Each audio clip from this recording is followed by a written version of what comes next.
The real deal. Telugu language. యోహాను 4:23లో చెప్పబడినట్లుగా వందలాది సంవత్సరాలుగా అన్యులు దేవుణ్ణి ఆత్మతోనూ సత్యముతోనూ ఆరాధించలేదు. అది ఇలా చెబుతోంది, కాని నిజమైన ఆరాధకులు ఆత్మతోనూ సత్యముతోనూ తండ్రిని ఆరాధించే సమయం వస్తుంది, ఇప్పుడు కూడా వచ్చింది. ఎందుకంటే తండ్రి తనను ఆరాధించడానికి అలాంటి వారిని వెతుకుతున్నాడు. నిజమైన ఆరాధకులు నిజమైన క్రైస్తవులు మరియు మీరు ప్రస్తుతం లేరని మీరు అర్థం చేసుకోవాలి, కానీ భవిష్యత్తులో మీరు ఉంటారని మీరు అర్థం చేసుకోవాలి. ఆత్మ నీతిమంతులైన విశ్వాసులైన అన్యుల క్రైస్తవులకు మరియు పరిశుద్ధులకు ఒక విషాదం జరిగింది. శారీరకంగా నీతిమంతులైన ఇతర విశ్వాసులచే వారు చంపబడ్డారు. నేడు తమను తాము పిలుచుకుంటున్నట్లే వందల సంవత్సరాల క్రితం ప్రతి ఒక్కరూ తమను తాము క్రైస్తవులమని పిలుచుకున్నారు. నిజమైన క్రైస్తవులు మాత్రమే క్రొత్త నిబంధన గురించి మీకు సత్యాన్ని ఇవ్వగలరు, ఎందుకంటే వారి వద్ద సత్యాత్మ ఉంది. దేవునికి ఒక ఆదేశం ఉంది. దేవుడు యేసుకు మరియు యేసు శిష్యులకు సత్యం మరియు రహస్యం శిష్యులకు వెల్లడైంది. మార్కు 4:11-12 మరియు ఆయన వారితో ఇట్లనెను, దేవుని రాజ్య మర్మమును తెలుసుకొనుట మీకు అనుగ్రహింపబడెను, కాని బయట ఉన్న వారికి సమస్తమును ఉపమానములలో వచ్చును. 12 తద్వారా వారు చూచియు గ్రహించకపోవును, వినియు గ్రహించకపోవును. లూకా 8:9-10 అప్పుడు ఆయన శిష్యులు ఆయనను ఇట్లనెరి, ఈ ఉపమానము యొక్క అర్థమేమి? 10 మరియు ఆయన ఇట్లనెను, దేవుని రాజ్య మర్మములను తెలుసుకొనుట మీకు అనుగ్రహింపబడెను, మిగిలిన వారికి ఉపమానములలో చూచియు వారు చూడకపోవుట అనుగ్రహింపబడెను, వినియు వారు గ్రహించకపోవుట అనుగ్రహింపబడెను. శిష్యులను మొదట అపోస్తలుల కార్యములు 11:26లో క్రైస్తవులు అని పిలిచారు. క్రైస్తవులు పవిత్రీకరణ ప్రక్రియ ద్వారా వెళ్లి పరిశుద్ధులుగా మారతారు. కాబట్టి విశ్వాసులకు బోధించేది క్రైస్తవులు మరియు పరిశుద్ధులు సత్యాత్మ యొక్క ప్రత్యక్షతతో పరిశుద్ధాత్మతో బాప్తిస్మం తీసుకోనివారు. విశ్వాసులు నిజమైన క్రైస్తవులు లేదా పరిశుద్ధుల నుండి సత్యాన్ని వినాలి. రోమా 8:8 కాబట్టి శరీర స్వభావము గలవారు దేవుని సంతోషపరచలేరు. 1 కొరింథీయులు 15:44 ప్రకృతి సంబంధమైన శరీరముగా విత్తబడును, ఆత్మ సంబంధమైన శరీరముగా లేపబడును. ప్రకృతి సంబంధమైన శరీరమున్నది, ఆత్మ సంబంధమైన శరీరమున్నది. ఎఫెసీయులు 1:13 మీరు సత్యవాక్యమును అనగా మీ రక్షణ సువార్తను విని ఆయనయందు విశ్వాసముంచితిరి, ఆయనయందు విశ్వాసముంచి వాగ్దానము చేయబడిన పరిశుద్ధాత్మచేత ముద్రింపబడితిరి. సత్యమును బోధించుటకు మీరు సత్యాత్మను కలిగియుండాలి. నిజమైన క్రైస్తవులు మరియు పరిశుద్ధులలో మాత్రమే సత్యాత్మను కలిగియుందురు. యోహాను 16:13 అయితే ఆయన అనగా సత్యాత్మ వచ్చినప్పుడు ఆయన మిమ్మును సర్వసత్యములోనికి నడిపించును, ఎందుకనగా ఆయన తన స్వంత అధికారముతో మాట్లాడడు, కాని ఆయన ఏమి వినునో అది మాట్లాడును, మరియు రాబోయే సంగతులను ఆయన మీకు చెప్పును. నిజమైన క్రైస్తవులను మరియు పరిశుద్ధులను చంపిన వారిని దేవుడు జాగ్రత్తగా చూసుకుంటాడు. నా దృష్టి మీరు పరిశుద్ధులుగా మారడానికి సిద్ధం చేయడంపై ఉంది. మరియు మీరు పరిశుద్ధులుగా మారడానికి ముందు మీరు మొదట నిజమైన క్రైస్తవులుగా మారాలి. అపోస్తలుల కార్యములు 2:4లో చెప్పినట్లుగా నిజమైన క్రైస్తవుడు పరిశుద్ధాత్మతో నిండి ఉంటాడు మరియు ఇతర భాషలలో మాట్లాడతాడు. నిజమైన క్రైస్తవులను చంపడంలో పాల్గొన్నవారు తమను తాము క్రైస్తవులని పిలుచుకోవడం విడ్డూరం.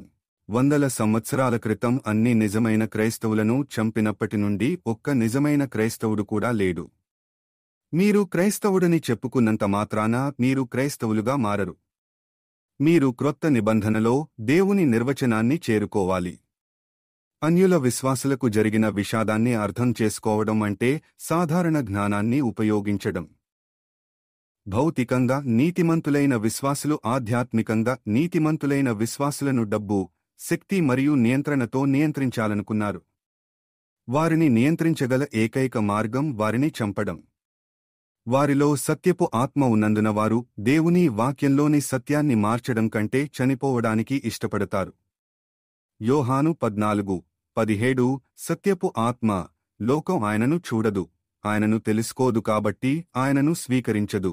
కాని మీరు ఆయనను తెలుసుకోగలరు, ఎందుకంటే ఆయన మీతో నివసిస్తాడు మరియు మీలో ఉంటాడు, విశ్వాసులను ప్రభావితం చేసిన తరువాత ఏమి జరిగింది? మతం.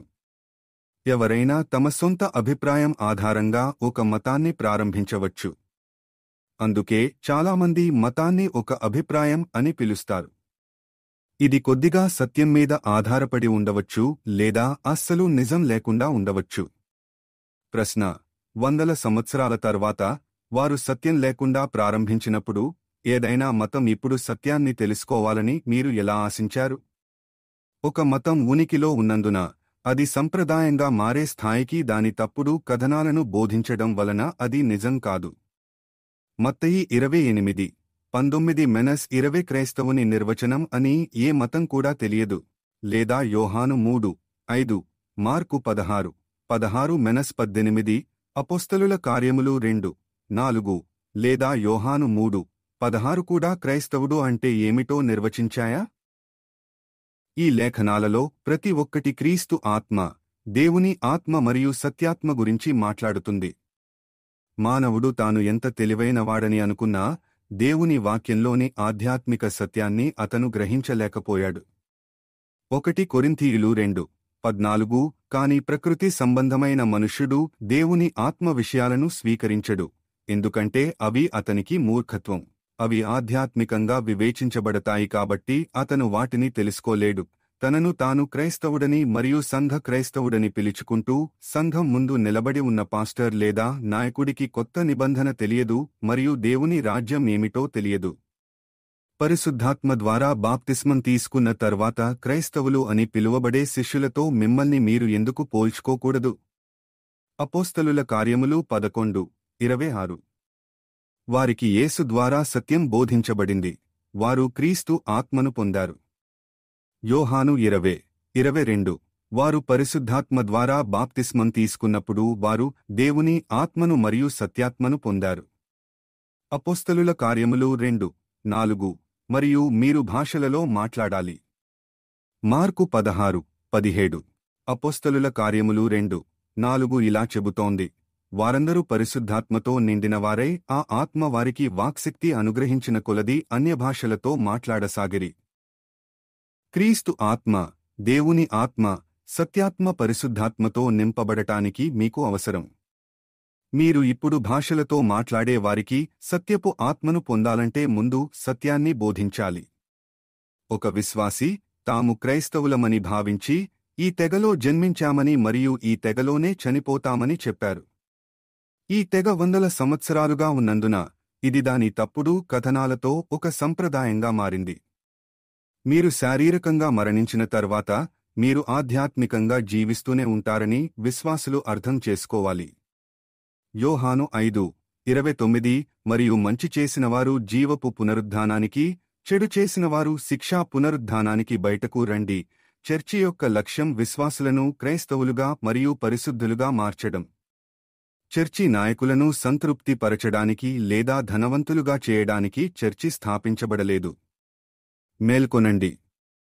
దేవుని వాక్యంలోని సత్యాన్ని మీ హృదయంలో వినండి మరియు స్వీకరించండి.